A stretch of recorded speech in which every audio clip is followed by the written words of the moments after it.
अरे, ये क्या हुआ? अभी तो मैं गैस धीमी करके गई थी और ये किसने तेज कर दी? सारी सब्जी ही जल गई।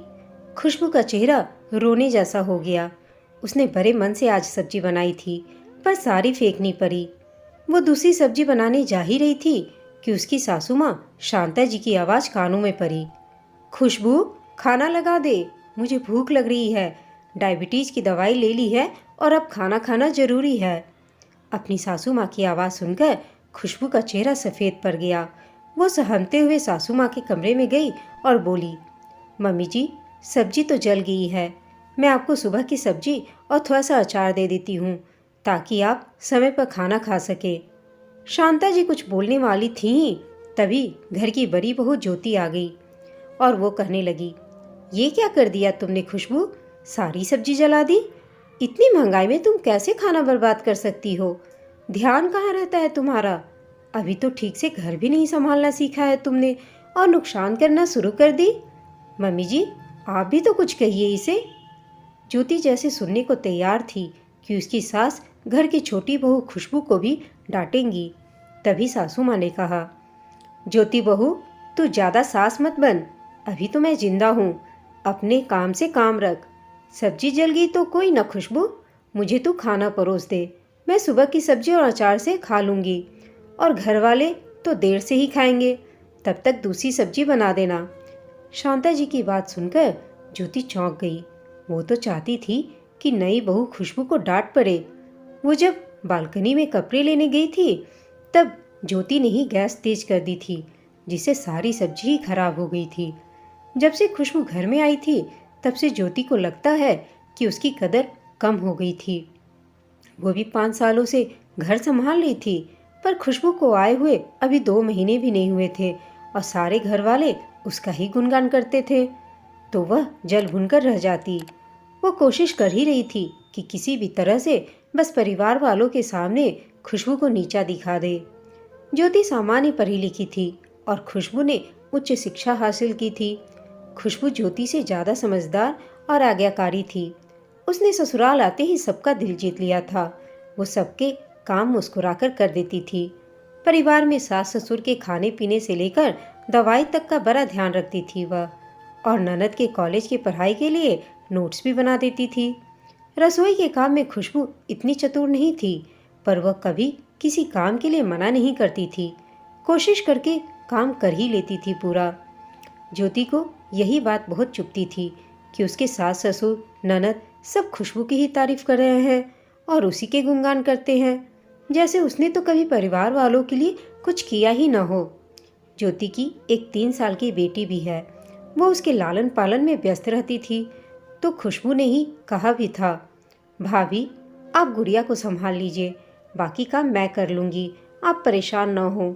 वैसे भी आप इतने सालों से घर संभाल ही रही हैं, अब अपनी बेटी को भी ध्यान दीजिए। ज्योति अपनी बिटिया को खिलाने पिलाने में लगी रहती थी और खुशबू ने धीरे धीरे घर संभालना शुरू कर दिया और सबकी चहेती बन गई। ये देखकर ज्योति को उससे जलन होने लगी। एक दिन खुशबू ने कपड़े सुखाए। उसमें शांता जी की सफ़ेद साड़ी भी थी। वो शांता जी की सबसे पसंदीदा साड़ी थी। ज्योति चुपके से बालकनी में आई और उसने वो साड़ी पर लगी कपड़े की पिन हटा दी और कमरे में आ गई। थोड़ी देर बाद घर की घंटी बजी। नीचे सफाई करने वाली साड़ी घर में देकर गई, जो सड़क पर जाकर गिर गई थी और सड़क की गंदगी साड़ी पर लग चुकी थी, जिसे साड़ी पर दाग भी लग गया था। यह देखकर ज्योति फिर से चिल्लाई, खुशबू, ये तुमने क्या कर दिया? मम्मी जी की सबसे अच्छी साड़ी थी यह और तुमने खराब कर दी। अब तो तुम्हें सजा जरूर मिलेगी। खुशबू थोड़ा सा घबरा गई।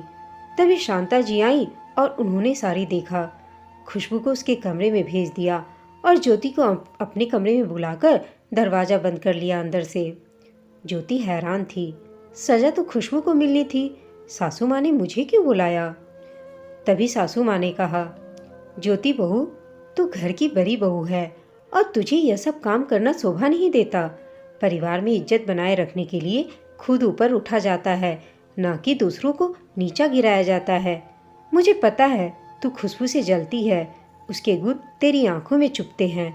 खुशबू और तुझ में एक बड़ा फर्क यही है कि तूने 5 साल घर को चिड़चिड़ करके बोझ समझकर झल्लाकर संभाला।